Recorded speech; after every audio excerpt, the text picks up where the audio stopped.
Praise the Lord. இந்த காலவெளியில் தேவ மக்களை அவரோடு கூட இருக்கிற அந்த ஆசையோடு கூட அந்த வாஞ்சையோடு கூட அந்த காலையில் ஆராதிப்போம்.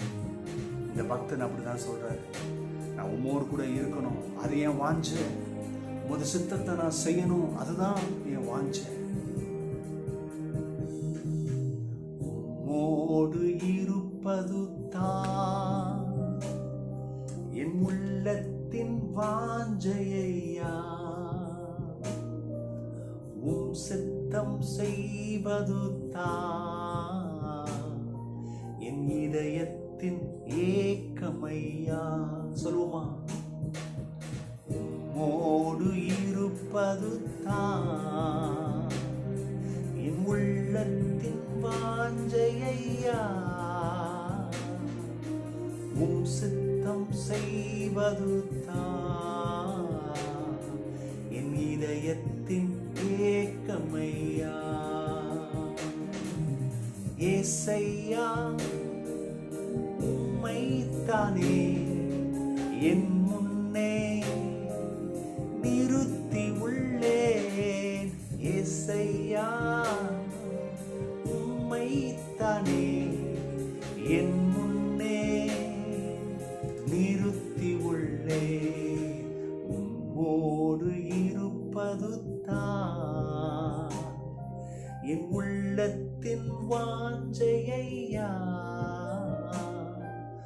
உம் சித்தம் செய்வது தான் என் இதயத்தின் ஏக்கமையா. உம்மோடு இருப்பது தான் என் உள்ளத்தின் வாஞ்சையா, உம் சித்தம் செய்வது தான் என் இதயத்தின் ஏக்கம். ஆமென். இயேசுவே என்று சொல்லி அர்ப்பணிப்போம். எந்த ஒரு மனுஷி கர்த்தர் அறியணும், கர்த்தர் சமூகமே பேரானந்தம் சொல்லி வாஞ்சிக்கிறாங்களோ அவர்கள் ஆசீர்வதிக்கப்பட்டவர்கள். அது மாத்திரமல்ல, கர்த்தருடைய சித்தத்தை மாத்திரம் செய்யணும்னு அந்த வாஞ்சை இருக்கணும். பாருங்க, அங்கதான் கடவுளுடைய மாட்சிமையை பார்க்க முடியும், அவருடைய வழிநடத்துதலை பார்க்க முடியும். நமக்காக எல்லாவற்றையும் செய்து முடிப்பார். ஆனா நமக்குள்ள வாஞ்ச அவரை ஆராதிக்கிற, அவருடைய சமூகத்தில் அமர்கிற, அவருடைய சித்தத்தை செய்கிற ஒரு வாஞ்சையாக இன்னைக்கு மாத்துங்க. உங்களுடைய தேவைகள் சந்திக்கப்படும், உங்களை நடத்துவார். உங்கள் பாரங்கள் சுமங்கள் எல்லாவற்றையும் சுமந்து கல்வாரிலே அவர் நமக்கு செய்து முடித்து வைத்திருக்கிறார். நான் காலவேளையில் சுதந்திரிப்போமா? இயேசுவே, உத்தம பிரதான ஆசாரியரே, எங்க சுயநதியை நம்பி நாங்கள் வரலப்பா, உங்களுடைய இரக்கத்தை நம்பி, உங்க தயவை நம்பி வந்து நிற்கிறோம்.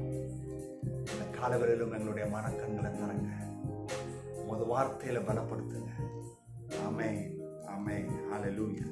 தேவ மக்களே, சங்கீதம் 121:7 நாம் தியானிக்க போகிறோம். சங்கீதம் 121:7.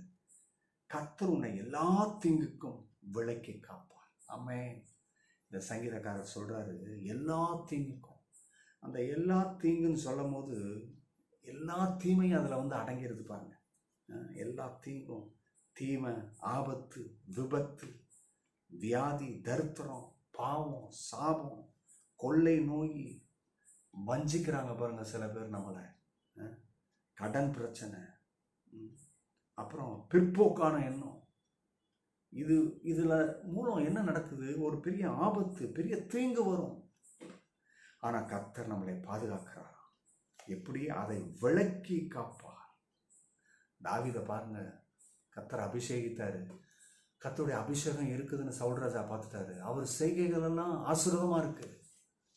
ஆக செய்கிற காரியங்கள்லாம் பழுகுது, பெருகுது. பைபிள் சொல்லுது, தாவீதோடு கூட கர்த்தர் இருந்தார் என்று சொல்லி வருது பாருங்க. ஆகவே தாவீது நாளுக்கு நாள் விருத்தி அடைந்தானா, ஏன்னா கர்த்தர் இருக்கிறதுனால.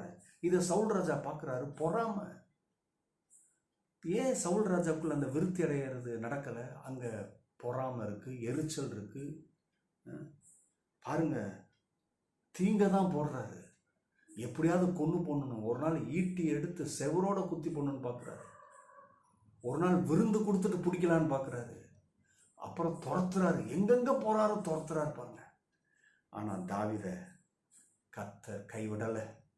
ஏன்னா கர்த்தருடைய கரம் தாவீது மேலே இருந்தது. அது சவுல் ராஜாக்கு அப்புறம் தான் தெரியுது. ஆமென். தெய்வ மக்களை, இது உண்மைன்னு சொன்னான்.